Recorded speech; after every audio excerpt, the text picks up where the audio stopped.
خبیثہ بھی اپنا کام کر رہا ہے اور اس کی پوری ڈیوٹی ہے.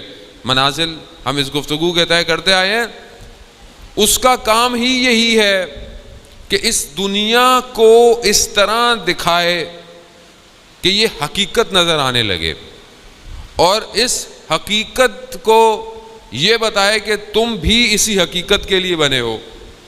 دنیا کی جو مختلف تھیوریاں ہیں, ویسٹ کی جو تھیوری ہے, فلسفہ ہے, وہ انسان محور ہے, یعنی انسان اساس ہے اور ساری چیزیں اس کے گرد گھوم رہی ہیں انسان کے لیے. اب آپ دیکھیں کہ آپ کہتے ہیں کہ جی دوسرے ترقی یافتہ ممالک میں, خاص طور پہ ویسٹ میں, انسان کے آرام کی چیزیں بہت ہیں.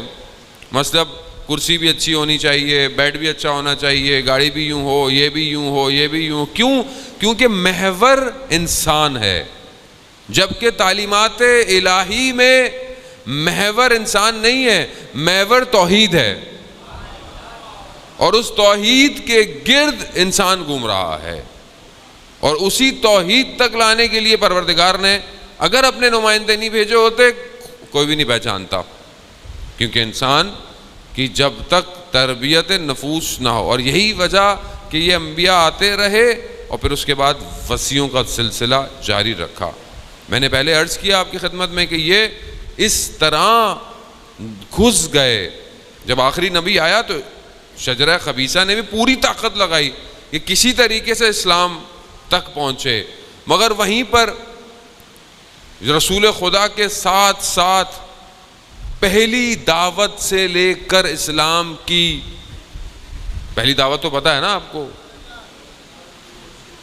اصل میں ہمارے بعض لوگوں نے ممبر سے خیبر خندق کو اتنا کم کر دیا ہے کہ اب ہمارے بچوں کو واقعات ہی نہیں پتہ ہوتے ہیں. خوب یہ بھی بہت ضروری ہے کہ بھائی خیبر خندق بیان کریں, اگر نہیں بیان کریں گے تو لوگ اپنی کتابوں میں لکھ رہے ہیں خیبر بھی ہمارا تھا, خندق بھی ہماری تھی. یعنی تھوڑے دنوں میں یہی ہوتا ہے. ابھی لوگ کہتے ہیں, ابھی آپ باہر جائیں مختلف سیکولر, ہمارے یہاں بھی تو ہر طرح کے لوگ پائے جاتے ہیں, oh how it is possible a man lift such big door with one finger. وہ انگریز ہیں ہمارے یہاں بھی بہت سارے, کیا کریں, کیسے ہو سکتا ہے ایک دو انگلیوں سے دروازہ اکھاڑ دیا. مگر یہ کوئی کمال تھوڑی تھا مولا کائنات کے لیے, یہ کوئی کمال تھا امام کے لیے. طاقت الہی طاقت تھی. دروازے کیا شہر کے شہر ہوتے تو اکھاڑ کے پھینک دیتے. خوب طاقت تھی. خوب پہلی دعوت کیا ہے, میں آپ کو نہیں, بچوں کے لیے, بچے بیٹھے ماشاءاللہ, خدا ان کو صحت اور سلامتی دے, امام کا سپاہی بنائے. بچوں کے لیے کہ پہلی دعوت سے معاملہ شروع ہو گیا کہ جہاں ادھر دوسرے اپنے کاموں میں لگے ہوتے ہیں, یہاں پہلی دعوت کیا ہے, نبوت کے بعثت کے بعد جب پروردگار نے حضرت رسول خدا کو کہا کہ بھئی یہ اعلان کر دیں آپ, لیکن پہلے اپنے رشتہ داروں کو, اقربا کو بلائیں. رسول خدا نے بلایا. خوب طریقہ یہی ہے کہ انسان دعوت پہ بلائے. کھانے تو سبھی آ ہی جاتے ہیں, چلو ویسے کوئی نہ کوئی آ ہی جائے گا. ہمارے یہاں بھی لوگ آ ہی جاتے ہیں, مولانا صاحب مولانا کون ہے, کیا پڑھ رہا ہے, نیاز کیا ہے, کھانے تو ہم آ ہی جائیں گے. تو اچھی بات ہے, نیاز تو کھانی چاہیے اور نیاز دینی بھی چاہیے. قطعاً اس کا مطلب نہیں کہ ہم نیاز نہ دیں, بہترین نیاز دیں. دشمن ہماری نیازوں سے بھی جلتا ہے, ہماری سبیلوں سے بھی جلتا ہے. اسی لیے تو یہی تو امام حسین کا کمال ہے کہ تم نے وہاں پانی روکا تھا یا ہم تا قیامت پانی پلاتے رہیں گے. یا علی. خوب یہ آپ کریں. خوب اسلام نے بھی دعوت کی, رسول خدا نے دعوت کی, بلایا. اب جب کھانا کھایا کہنے لگے کچھ تو اٹھ کے چلے گئے یہ. پھر دوبارہ دعوت کی, پھر کھلایا, پھر کہنے لگے, پھر اٹھ کے چلے گئے. تیسری دفعہ تو پھر ذرا معاملہ ایسا تھا کہ اب ان کو روک لینا ہے کھانا کھلانے کے بعد. کھانا بھی کیا تھا, معجزہ ہی تھا. اتنے سے ایک برتن میں رسول خدا کھانا بناتے تھے, ایک گوشت کا حصہ تھا, بس اسی سے نکلتا چلا جا رہا تھا, لوگ کھاتے رہتے تھے. یہ کمال ہے. خوب معجزہ رسالت ہیں ان کے ہاتھ, اور کہاں, اور وہ برکتیں, اور وہ چھوٹے سے کمرے اور اتنے سارے لوگ. اور وہاں رسول خدا نے اپنا کام جو ہے وہ سٹارٹ کر دیا. کیا کہا کہ بھئی میں اللہ کی طرف سے بھیجا ہوا ہوں, ان سب کو چھوڑ دو, بتوں کو, اور جو یہ کرے گا میری نصرت کرے گا. میں خلاصہ بیان کر رہا ہوں, جو میرے ساتھ چلے گا, اس کی پیروی کرے گا، وہ میرا وصی ہے، میرا جانشین ہے، میرا خلیفہ ہے۔ اب ایک دفعہ ہوا کوئی بھی نہیں اٹھا، ایک بچہ اٹھ گیا، دوسرا دفعہ بولا کوئی نہیں ہوا، پھر ایک اشارہ کر، تیسری دفعہ ہوا تو بھی وہی اٹھا۔ تو اس کے بعد رسول خدا نے کہا کہ یہی میرا وصی ہے، میرا جانشین ہے، میرا خلیفہ ہے۔ یعنی ولایت علی ابن ابی طالب، دعوت اللہم صلی علی محمد وآل محمد وعجل فرجہ، یعنی یہ ولایت دعوت ذوالعشیرہ سے شروع ہوئی، غدیر خم تک جا کر اکمال پر پہنچی ہے۔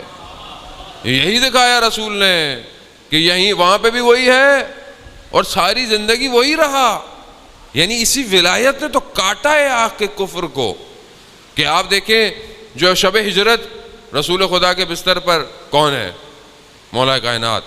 حدیث میں بیان ہوتا روایت میں کہ پروردگار نے اس شب ہجرت میں جب مولا کائنات سو رہے ہیں تو ان پر جو حضرت جبرائیل ہیں، حضرت میکائیل ہیں، ان کو کہا کہ تم میں سے کون ایک دوسرے کی قربانی دے سکتا ہے؟ آپس میں وہ بھی ملائکہ ہیں، بڑے ملائکہ ہیں، بزرگ ملائکہ ہیں، تو ایک دوسرے کہا کہ کیا اس پر قربان ہو سکتے ہو؟ کہا تو پروردگار نے افتخار کیا، دیکھو زمین پر جا کر دیکھو کہ علی اپنے بھائی، اپنے نبی پر اپنی جان کو نثار کر رہا ہے۔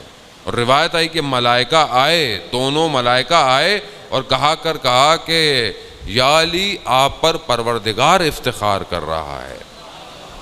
یعنی یہ ولایت ایسی نہیں ہے وہ ہمیں تو مل گئی، ہمیں تو گھر سے ملی ہے، مسئلہ یہ ہے ہمیں نہیں پتا یہ ولایت کتنی مہم ہے، ہمیں تو کیونکہ مل گئی ہے اس لیے ہم لوگ اس کو بس وہ مولا، بس ٹھیک ہے مولا ہمارے ہیں، ہمارے ہی ہیں، باقیوں کے تو ہیں ہی نہیں۔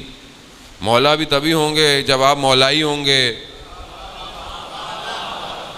اور مولائی ہوں گے، اور مولائی کیسا ہو یہ مہم ہے۔ میرے زبان سے کہنے سے نہیں ہو سکتا کہ بھئی میں مولائی ہوں، نہیں عزیزان محترم، مولائی میثم تمار تھے، مولائی حضرت سلیمان فارسی تھے، مولائی بوذر اور کمبر تھے، کہ جنہوں نے اپنی زندگی میں کوئی کام حتیٰ اپنی آنکھوں کو نہیں اٹھایا جب تک مولا کائنات نے نہیں چاہا۔ یہ جو لوگ بعض اوقات سوال بھی کرتے ہیں، پوچھتے ہیں کہ 25 سال امام خاموش بیٹھے رہے، اور یہ کیا ہے نا، ان کی جرت نہیں تھی، امام کچھ کہیں گے تو یہ کریں گے۔ اطاعت اسے کہتے ہیں عزیزان محترم، کہ مالک اشتر دشمن کے خیمے میں پہنچ گیا، تلوار کی زد میں دشمن ہے، لیکن پیغام آ گیا مالک واپس آ جاؤ، مالک واپس آ گیا۔ ہم کھڑے ہوتے ہم کیا کہتے؟ مولا ایک منٹ میں ذرا کام تمام کر لوں پھر آؤں گا۔